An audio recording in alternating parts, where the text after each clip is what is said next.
What's good, sports fans? My name is Damian Adams from The Real Deal with Damian Adams. If you are looking for a good sports podcast, look up The Real Deal with Damian Adams. You got to put the full thing like a pimp named Slickback. You will enjoy the podcast. It's real sports talk for the real sports fan. So I know real sports fans will enjoy it. I guarantee it. And today I wanted to come to you with something I had on my heart. Like church people will say, or something that was on my spirit. And I was thinking about who is the most underappreciated boxer of all time. A lot of times we debate who's the GOAT or who's TBE, who's the best ever. But who's TMU? Who's the most underappreciated boxer of all time? Now, I wrote an article for the 3pointconversion.com some years back where I said that Floyd Mayweather was TMU. He was the most underappreciated boxer of all time. And he's still up there for me in the conversation. But as the years have passed, there have been other fighters who I think don't get their flowers enough from fans, right? Floyd Mayweather is definitely in that conversation as you think about people always hating on him, saying that he runs, even though his best performances have been ones where he's come forward, like against Arturo Gatti or Diego Corrales or Canelo Alvarez. But even as hated as Floyd is, he still has people who defend him like myself because we love his skill so much. But as time has gone by, there's been other fighters who have definitely gone under the radar as getting their flowers and being underappreciated for their greatness. And the one that comes to mind for me is someone who has a nickname that I enjoy, of course. I'm talking about Evander the Real Deal Holyfield.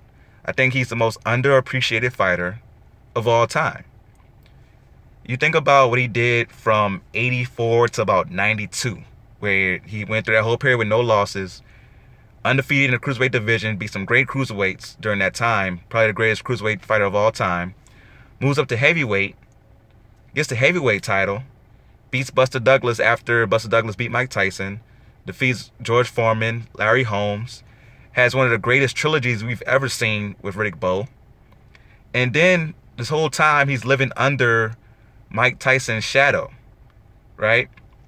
Mike Tyson going through his own personal demons, went to jail and all that, comes back, beats quality competition, and then fights Evander Holyfield. Now remember, Evander Holyfield is older than Mike Tyson, right? By 3-4 years. So when Evander Holyfield fights Mike Tyson and beats him twice, a lot of people forget about the first time because the second time, of course, is so infamous. And it's hard to forget, somebody getting a piece of their ear bit off. I understand that. But the first time was a good fight. Mike Tyson came with it that fight and was not able to beat Evander Holyfield. And a lot of people like to say, oh, Mike Tyson was washed up by that point. Mike Tyson was in his prime. He was 28, 29 years old. If anybody was out of their prime, it was Evander Holyfield. And he still found a way to beat Mike Tyson when he came with it. In a very good fight, the first fight. Second fight, we all know what happened. Mike Tyson got frustrated and bit Evander Holyfield a piece of his ear off. And that bit this man twice. A lot of people forget, man, he didn't just bite him once. He bit him twice before the fight was finally called off.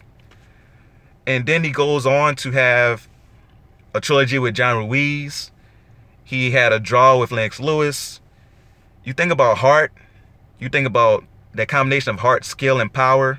You think of Evander Holyfield. And he does not get his flowers because he was in the shadow of Mike Tyson. And even to this day, after beating Mike Tyson twice, he still is not considered better than Tyson. Even though Tyson's run of dominance was pretty much 4 years. From 85 to 89, the beginning of 90s when he lost to Douglas. And he definitely had some great moments in the 90s, but he wasn't the dominant guy that he was in the 80s. Evander Holyfield, when you think about heavyweight boxing in the 90s, you think Lennox Lewis, Evander Holyfield, Riddick Bowe. Tyson was under those guys. But for some reason, Tyson, because he had such a reputation, still gets the love that Evander Holyfield never got. Evander Holyfield definitely, in my opinion, is the most underappreciated boxer of all time.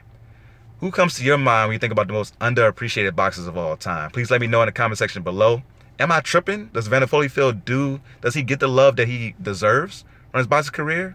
Please let me know. Until next time, subscribe to The Real Deal with Damian Adams podcast. You think these videos are good? You'll definitely enjoy the podcast. And until next time, go real or go home.